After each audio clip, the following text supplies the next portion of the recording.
Здравствуйте, уважаемые телезрители. Программа «Мордовский блок новостей. Эхо Мордовии».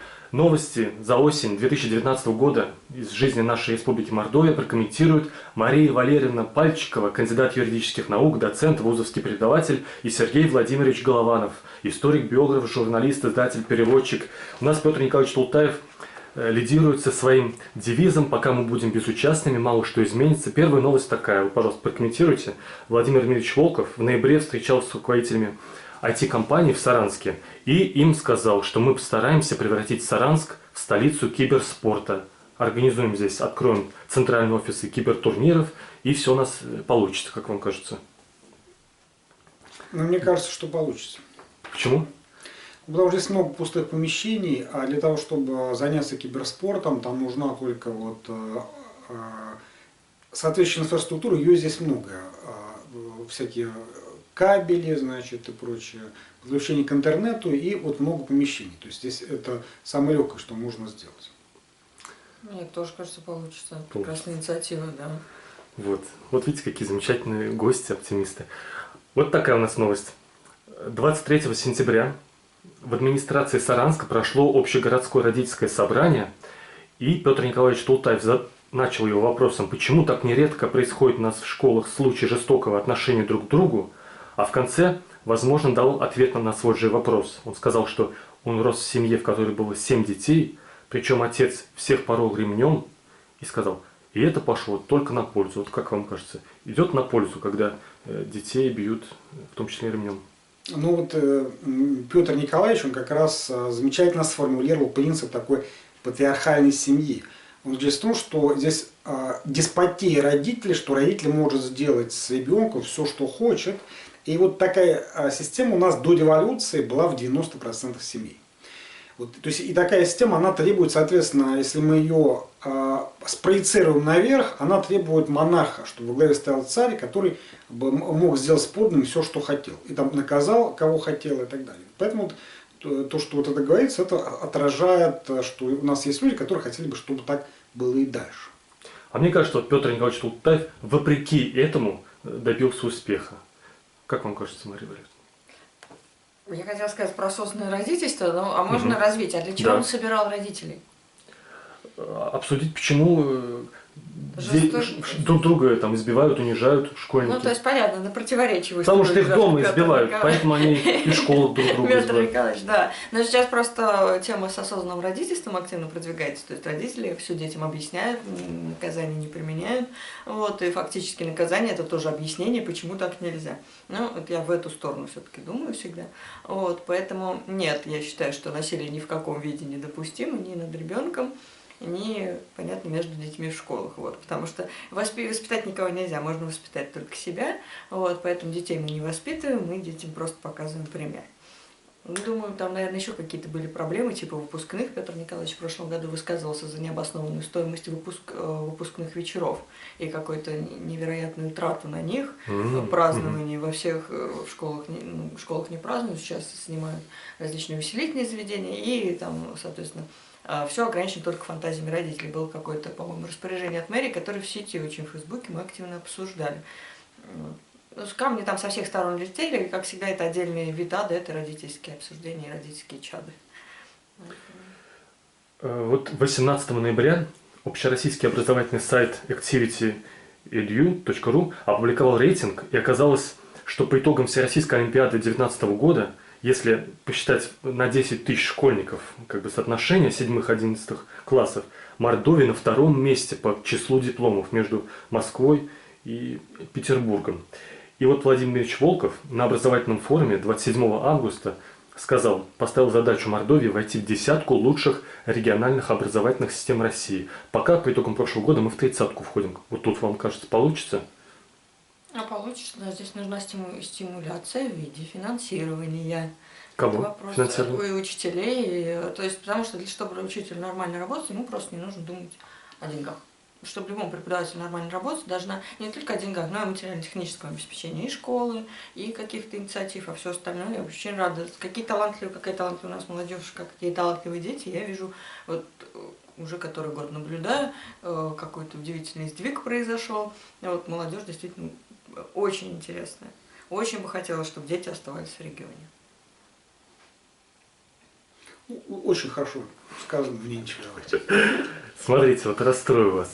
Значит, 27 ноября финансовый университет при правительстве подвел итоги оценки населением качества жизни в городах, и оказалось, что в Саранск жители оценивают свой город, общая оценка положения дел в городе на 65-м месте из всех вот столиц регионов. И вот дальше информация. Федеральная служба статистики опубликовала таблицу по коэффициенту рождаемости, число родившихся на одну женщину-девушку, и Мордовия стабильно второе-третье место с конца вот на протяжении уже 10 лет. Как вам кажется, почему?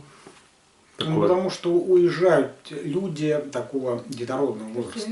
Конечно. Миграция. Ну, вообще по России за прошлый год проблемы, я так понимаю, у нас демографическая яма. Насколько я понимаю, самые сильные, сколько в течение 10 лет, как-то показали оценки сейчас, что она самая серьезная проблема за 2019 год. Вот, поэтому, соответственно, Мордовия здесь, естественно, отражает общую тенденцию России. А какие критерии были для оценивания жителями собственного города? Я считаю, что город для жизни удобный. Но что интересно, там был критерий оценка ведомств, занимающихся дорогами, общественным транспортом и дорожной полицией. Тут мы оказываемся на 3-м месте в стране. Вот это удивительно. Жители города наши считают, что мы на 3-м. То есть они так оценивают, что этот уровень является 3-м в стране. То есть мы довольны. Нужно смотреть. Потому что как раз обычно нарекания по поводу того, что у нас весна и асфальт смывает. Значит, получается, нарекания меньше, чем в других городах. Получается так. Там не только асфальт, видимо, смывает, но и все остальное. Вот смотрите, 2 ноября представитель корпорации развития Мордовии Светлана Кочеткова сообщила, у нас 1426 некоммерческих организаций зарегистрировано в Мордовии, но систематическую работу ведут менее 35. Она указала на проблемы, но считает, что у нас в республике поддерживают НКО. Вот вам как кажется, у нас поддерживают и вообще достаточно ли условия для процветания вот этой формы общественной самоорганизации? Ну, и насколько я слышал и вижу, вот, что много организаций таких существует, вот, и сейчас они переживают такой момент, когда с них требует много отчетности. Естественно, когда отчетности много, то организации, как правило, закрываются. То есть люди, которые у них работают, приходят к выводу, что можно дальше работать без вот такой вот нервотрепки. Вот. А так вообще много, но в целом, как вот я вчера там слышал про волонтера, тоже организации типа ВОЗ, значит, они большей частью работают по принципу, то есть там спросили каких-то волонтеров, где они, сказали, что они получили грант и уехали в Сочи. Мне сразу напомнил классические из фильма «Джентльмен удачи», машину купил, костюм с отливом и в Ялту. И вот сейчас многие вот организации,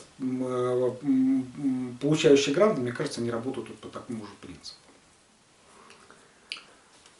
Это разные вещи, потому что, да, чтобы получить грант, нужно зарегистрировать ОНК.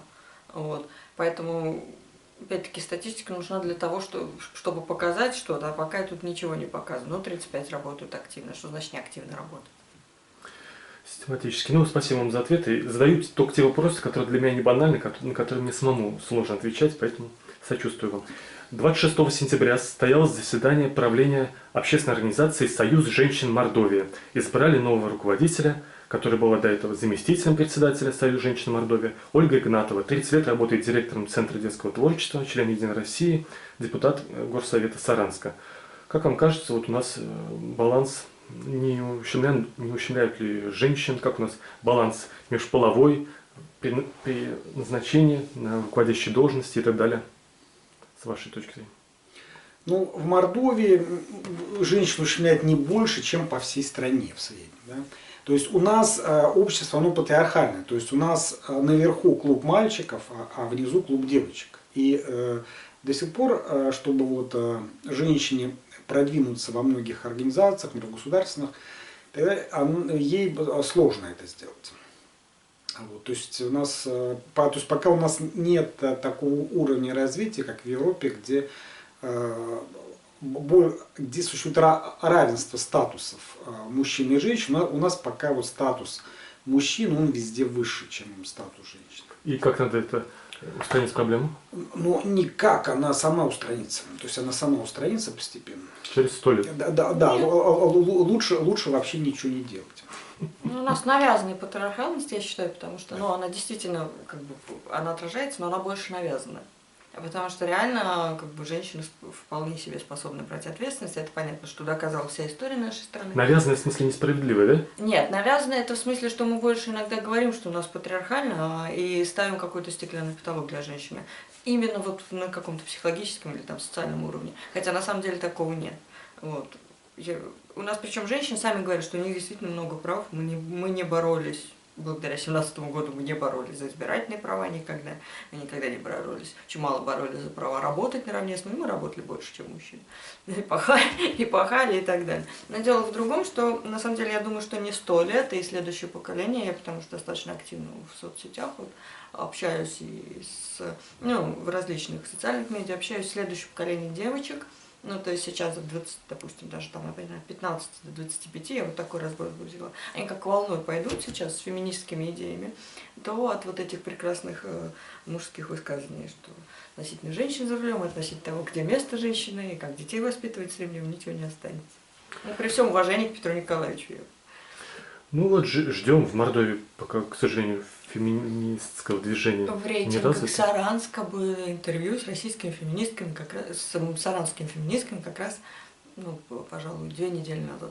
Да? В городских рейтингах, Ну, да. замечательно. Потому что я не думаю, что их бы как-то репрессировали, преследовали. Нет, абсолютно. Пожалуйста, участвуйте. Митинги общественные, там, мероприятия проводите. Я не думаю, что кто-то... А мероприятия каждый день проводятся. Это просто просветительская работа, она каждый день идет. Ну да. А по поводу большего объема работы у женщин, действительно, потому что там еще домой приходишь и еще продолжается работа. Готовить, стирать, дети, а что большинство мужчин освобождены. Вот следующая проблема у нас межнациональные отношения. У нас 20 сентября сменили руководителя национальной культурной автономии татар Якташлар. Был Шамиль Давыдов. Вернее, теперь назначили Шамиля Давыдова вместо Рафаэля Аширова. А 23-25 октября прошел съезд мордовского народа, 369 делегатов из 70 и 73 наблюдателя из 33 субъектов. Как вам кажется, выстроен у нас баланс вот такой межконфессиональный, межнациональный в Мордовии? Мне кажется, выстроен, но учитывая, я постоянно тоже мы Не притесняют никого? организуем, мы там это открытые площадки, на ней разговаривают сеансы. В принципе, наверное, нет. Ну, я не очень глубоко в проблеме, я тут откомментировать не могу. Но именно межнациональный баланс, на мой взгляд, выстроен. У нас учатся очень много национальностей в Мордовском университете. Я не вижу никаких притеснений, каких-то громких дел, там, каких-то событий, кроме совершенно единичных всплесков, может быть, какой-то активности не совсем умных молодых людей там, да? Ну, вот остальное нет, все нормально, никакой предвзятости. И во власти у нас как бы сбалансировано вот, по национальному признаку руководящей должности, как вам кажется? Или не отслеживали?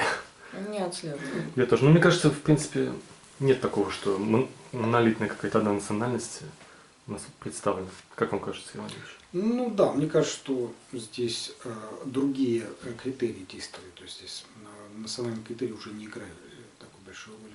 Раньше говорили, что только Мордва захватила все должности, а сейчас вот глава республики русский, председатель правительства русский, министры, посмотришь, русские есть, и Мордва есть, вот, по-моему, вице-заместитель, это руководитель госсобрания, татарин, был в администрации главы тоже. То есть, ну и поэтому вроде бы и нет и среди лидеров национальных вот, диаспор тоже вот возмущения на эту тему, да?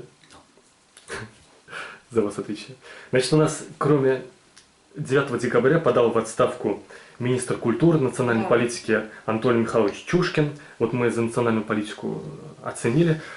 А давайте вот выскажем итоги вот его работы. И, может быть, по сфере культуры еще выскажитесь, как у нас выстроен. Мне, в принципе, нравился он как человек. Ну, ваша оценка его работы. Ну, мне нравился в основном как человек, то есть он единственный из чиновников умел носить жилет и, значит, правильно подбирал ботинки к костюмам. Ну, вот, остальные не умели. Наша жена подбирала. Да, вот потом, кроме того, вот его Он часто, саму подобрал. его часто можно было видеть в кафе «Кофе Лайк» на углу Богдана Хмельницкого и Льва Толстого, где он достаточно демократически там пил кофе, вот общался там с посетителями, то есть, ну, возможно, он просто в перерыв туда приходил, чтобы так вот в неформальной обстановке побывать. Также в выходные дни его можно там было встретить. То есть это очень всегда позитивное. Он всегда производил очень такое позитивное впечатление. И как бы вот глядя на него, всегда возникала мысль, что вот у Мордовии есть будущее. Да. Ну, он к нам всегда приходил на конференции, поэтому я очень отзывчивый был на все инициативы наши. Вот, поэтому в дальнейшем желаем ему удачи, чтобы все у него сложилось так, как, допустим, Руководитель Краеведческого музея. Да, ну замечательно. Краеведческий музей, кстати, очень интересный. Я понимаю, что для экспозиции может быть там не Эрмитаж, вот, но тем не менее отзывчивые очень работники. Я в Инстаграме благодарила их, учитывая, что я ходила туда с маленьким ребенком, вот, и они, ну, редкую отзывчивость проявили. Просто не везде пойдешь с ребенком, чтобы тебе там не обшикали, ни что-то не сказали. Вот. Нет, все замечательно. Тем более вот после моего письма Владимиру Леонидовичу Волкову, как раз министр культуры поручил руководителю Краеведческого музея открыть экспозицию осенью следующего года, как раз как в письме была просьба нашей, вот резолюция нашей конференции, Сергей Владимирович тоже участвовал в конференции. И он, получается, вот будет это организовывать того, чтобы эта экспозиция была. Смотрите, у нас данные на 1 ноября Федерального реестра инвалидов по Мордовии.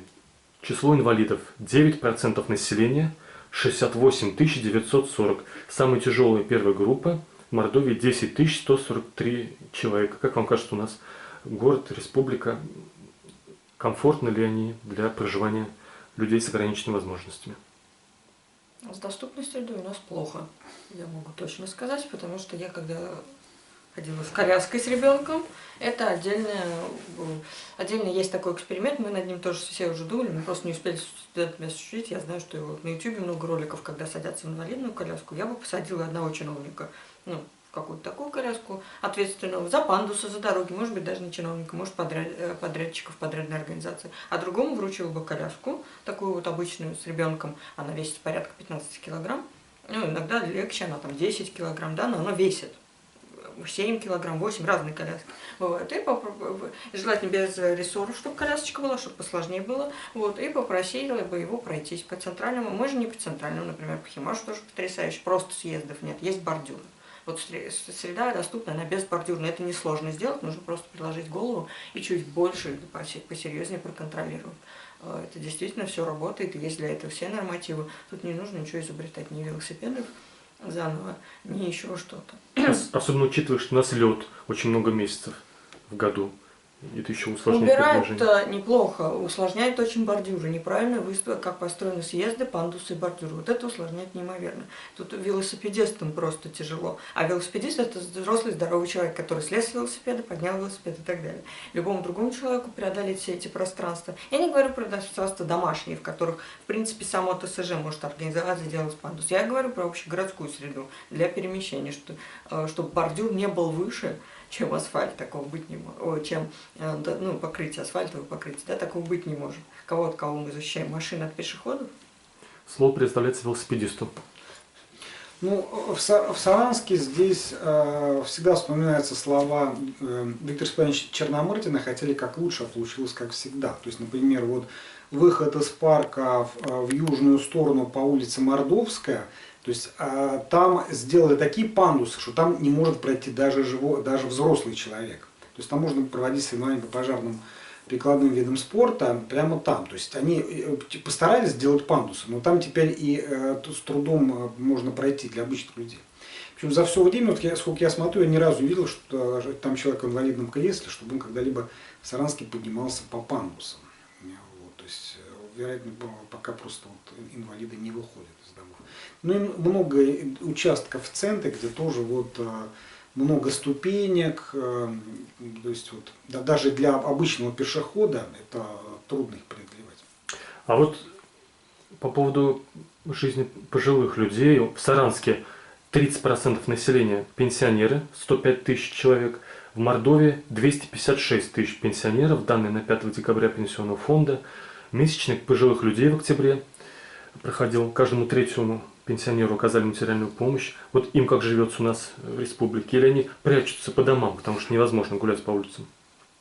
Ну, вот сейчас нужно больше обратить внимание на пешеходную среду, потому что до недавнего времени ключевым слогом было слово «дорога». И поэтому, когда власти чего-то хотели или отчитывались, они всегда произносили это слово «дорога». То есть отремонтируем дороги, или уже отремонтируем, либо надо отремонтировать.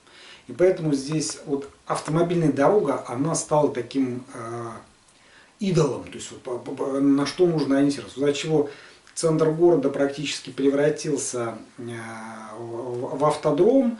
И самое поразительное, вот театральная площадь перед театром, она раньше была для пешеходов. И теперь после ремонта театра там, значит, сделали так, что автомобили могут подъезжать прямо к ступенькам театра. То есть такого нет нигде, даже в Большом театре.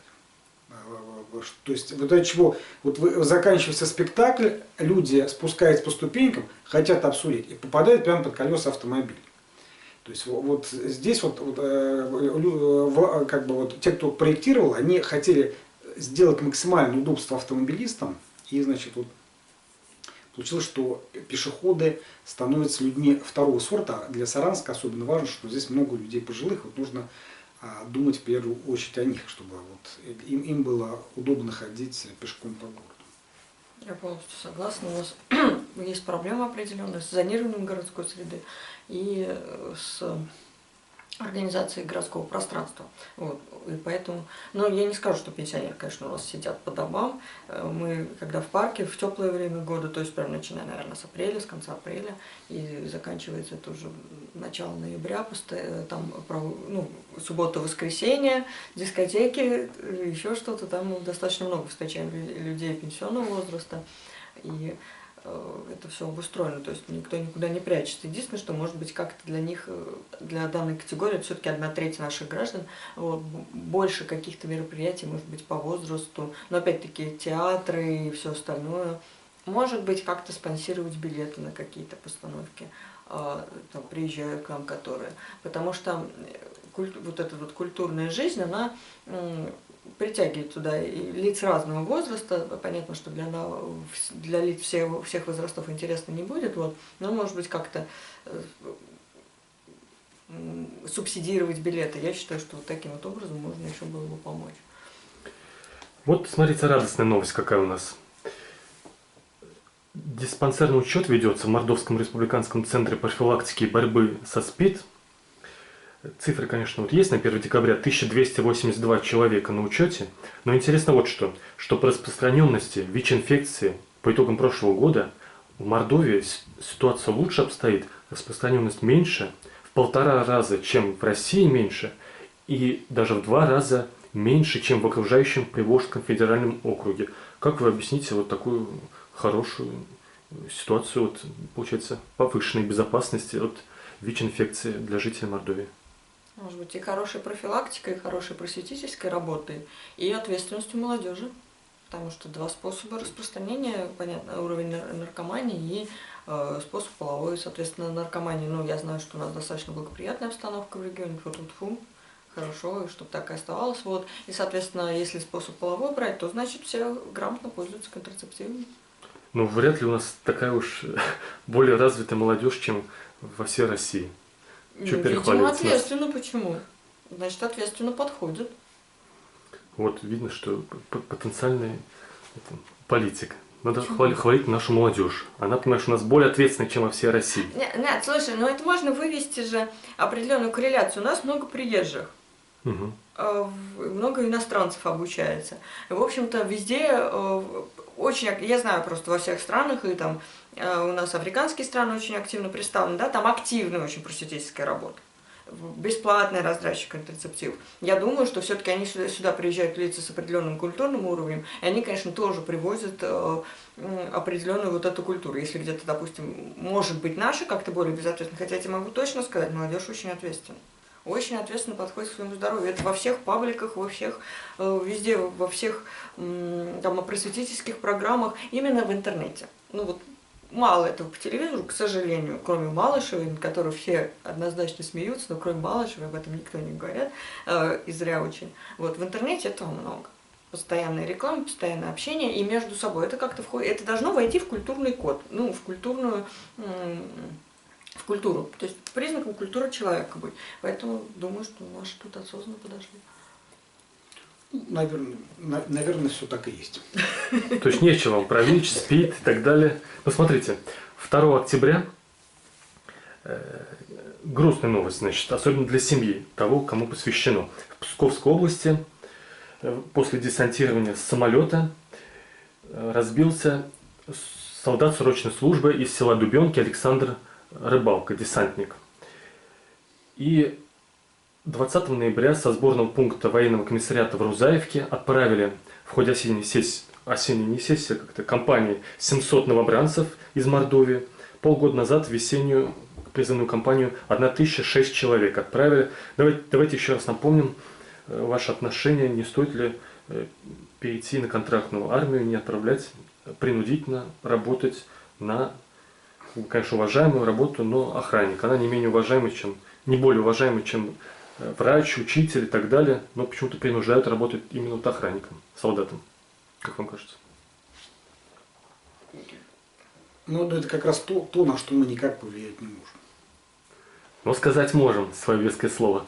А почему работа охранника, я, прости, не уловила? Ну, солдат это же охранник государства, страны, народа. Вообще солдат-защитник. Охранник защитник. Это внутренний, это правоохранительный орган. Ну, защитник, но он Солдат охраняет это от внешней защитник. опасности, да, от вооруженной опасности. Вахтер, хороший сейчас слова. А вахтер это пограничник. Давай терминологически выровняем. В общем, хорошая профессия Родину охранника, защищать. Есть да, такая профессия, солдата. родину защищать. Но Такая же, как врач, учитель, сейчас строитель. это как определенные условия не только защищать Родину, но и для того, чтобы поступать в правоохранительный орган. Ну, и, ну, скажем так, это как тренировка обязательно. Почему нет?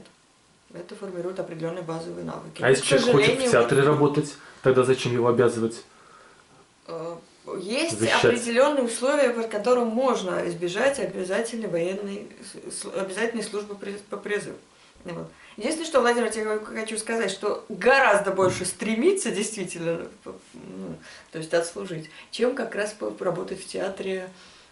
Вот из 1000 стремящихся, я думаю, даже одного мы не найдем и работать в театре. Потому что армия, вот тут государство смогло создать механизм, что армия стала в престижной истории для не только работы, но и просто пройти срочную службу. Механизм работает, это точно.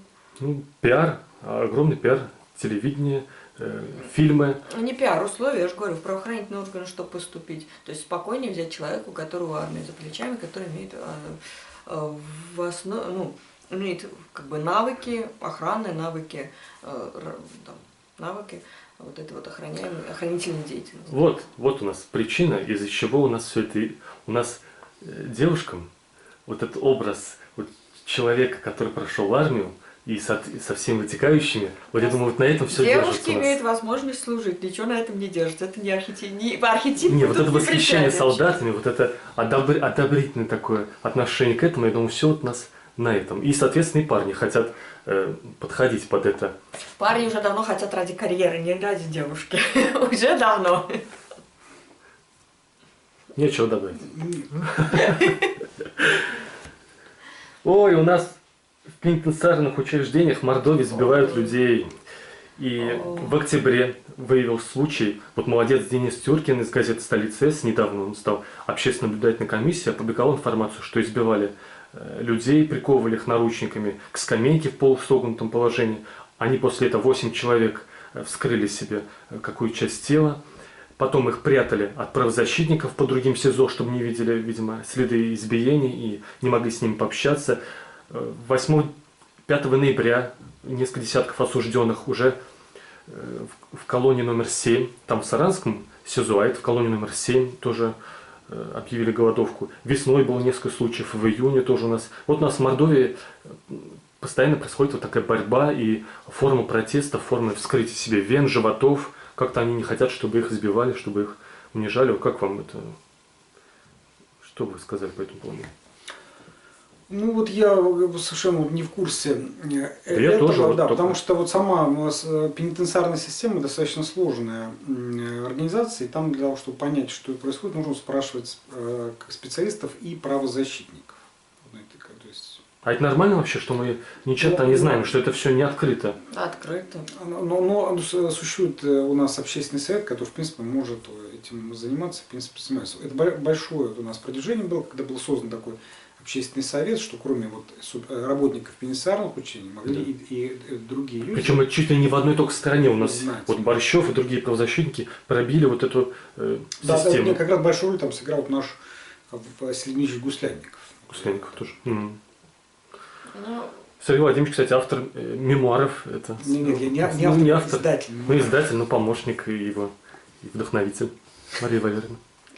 но эта проблема в СИН, она уже не первый год, проблема Федеральной службы исполнения наказаний.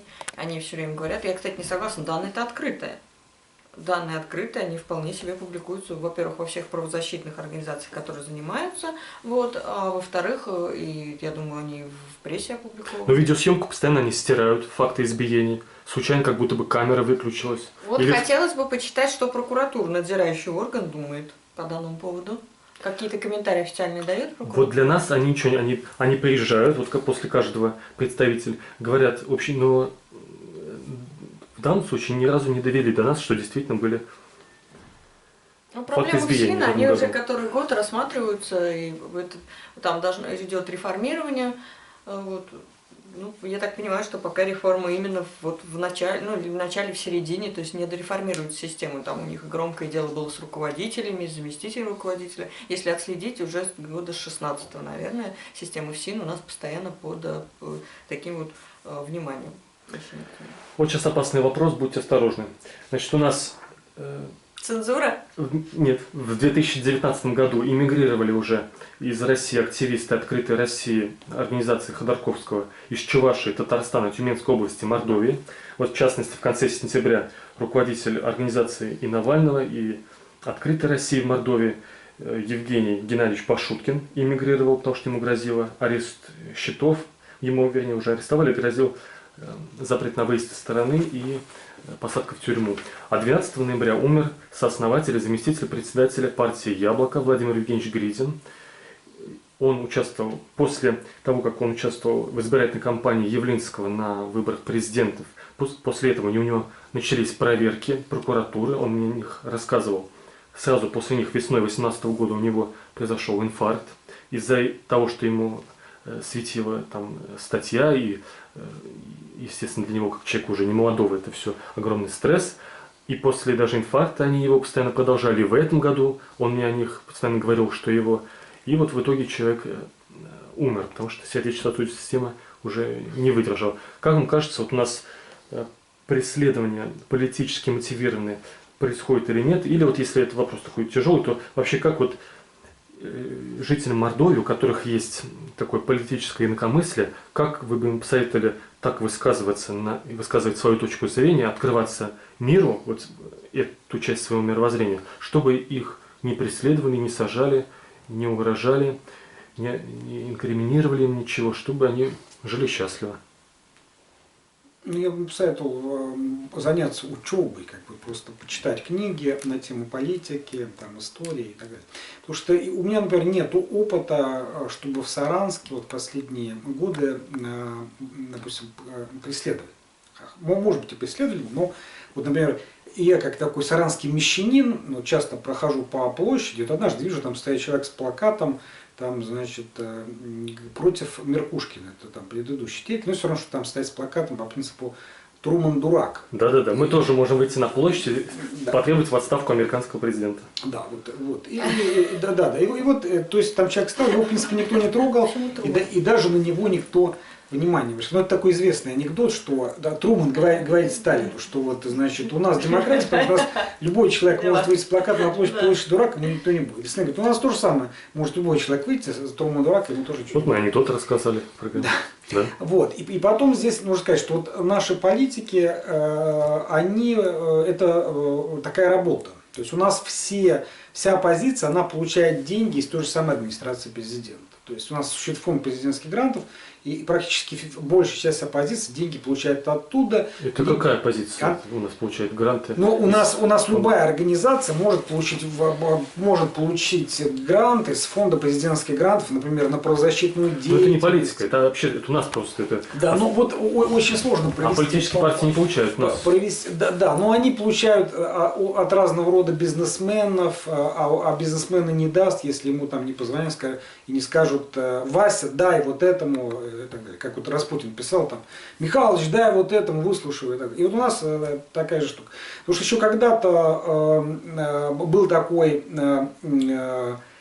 начальник охранного отделения Зубатов. Вот он сформулировал идею, что нам нужно это больше, чем 100 лет назад создать в России профсоюзы, так как, то есть, чтобы не создали профсоюзы против власти, нам нужен Союз своих профсоюзов. Не можешь это революцию остановить, надо возглавить. Да. И потом капиталисты сказали, что нет. Но у него была еще более радикальная идея, он сказал, что нам нужно создать собственные политические партии, разные в России, которые бы финансировались правительством тайно, охранным отделением. Вот. И чтобы не создали партии не наши люди. Вот. И у нас, мне кажется, сейчас идея Зубатова, она осуществляется. То есть у нас все партии, они финансируются либо открыто администрацией президента, либо вот через карманных бизнесменов и так далее. Сергей но людей до смерти доводят и до иммиграции. Вот это Нет, у меня вот есть один знакомый гей из Средней Азии. Он просто пришел в шведское посольство, сказал: я гей из Средней Азии. И, естественно, когда они узнали, что в Средней Азии может быть гей, ему дали политическую убежище в Швеции, и теперь он там борется за права геев в Средней Азии в Швеции. Или тоже боролся, насколько я помню. Да, и то же самое в Европе, там огромное количество людей, живущих на социальные пособия и вот, значит, и так далее. То есть здесь вот это просто такая работа, вот такой образ жизни. То есть как бы я бы не стал к этому относиться столь драматично. То есть я вот 3 месяца в Финляндии прожил за счет правительства Финляндии, значит, как студент. Вот там, в принципе, достаточно неплохо, но скучно. Вот руководителей 2 крупнейших демократических организаций в России, региональное отделение в Мордовии, устранили. А мы не замечаем они это сами проблему. устраняются. Политический активизм и акционизм — это разные вещи. Да, и потом как бы существует как бы такая вот мания преследования, что человеку нравится драматизировать свою жизнь, иначе жизнь была бы неинтересна. А так вот как бы вот это получается очень захватывающе. То есть я настолько значим, что меня преследуют. Вот. А преследователи, в свою очередь, говорят, что видите, вот мы не зря отрабатываем бюджетные деньги, да. И мы нашли, кого преследовать. Это прекрасные люди. Да. И они скажут: вот видите, он сбежал к своим хозяевам. Видите, оказывается, вот значит, он на самом деле. Мария Валерьевна, вы бы что посоветовали людям с политической такой оппозиционной, вот как сказать, мировоззрением, чтобы так формулировать свои взгляды и в общении, чтобы не подвергаться никакой опасности и нарушению, как бы, чтобы им не мешали в построении своей жизни республики? Чтобы советовать, нужно, по крайней мере, как-то в этом понимать. Поэтому я бы с радостью что-то посоветовала, но я в этом особо ничего не понимаю. Поэтому я думаю, что когда ты формулируешь свои политические взгляды и мысли, если за тобой что-то, свой собственный опыт или свой собственный, или какой-то бэкграунд людей, которые к тебе прислушиваются, это одно. А другое дело, когда ты выходишь с плакатом, и это который от руки маркером написано, это совершенно другое. Это акционизм, акция. Вот, это когда на Красной площади себе можно мошонку прибить, это все акции. Вот. Показать, что вот я существую. Вы меня, пожалуйста, заметьте. Но все-таки политический активизм — это каждый день за днем выстраивать свою жизнь, политическую позицию, какую-то позицию, да, допустим, как образец служения собственной позиции. А у многих активистов этого я не наблюдаю. Потому что сегодня мы служим одной позиции, завтра мы служим другой позиции, послезавтра третьей. И используем иногда эту позицию как трамплин для того, чтобы просто удачно получить какую-то возможность куда-то уехать. И вот и вся история. Но все-таки Не вот... скажу, что прям...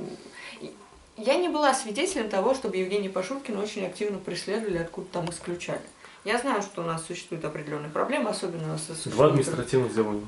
2 И административных теперь еще дела. За счет что? арестовали. За деятельность организации Михаила Борисовича Ходорковского на территории России, несмотря на то, что она лишена регистрации, по-моему, так. Ну, то есть он, грубо выражаясь, тут не перекладывает ответственность, но он знает, что Ну, грубо говоря, он организация плевал на лишена эти ответственности, законы, он которые начинает осуществлять эту деятельность. Ну, не соответствуют международному праву. административное. Какой-то. А сейчас счет арестовали. Ну, много, наверное, денег списали. Счет в рамках исполнительного, в рамках того, что это, Да, в рамках это дела просто ФБК процедура. об Ну. отмывании якобы миллиарда рублей. Ну ладно, бог с ним. 8 сентября у нас прошли выборы в Мордовии, во всех районах Мордовии.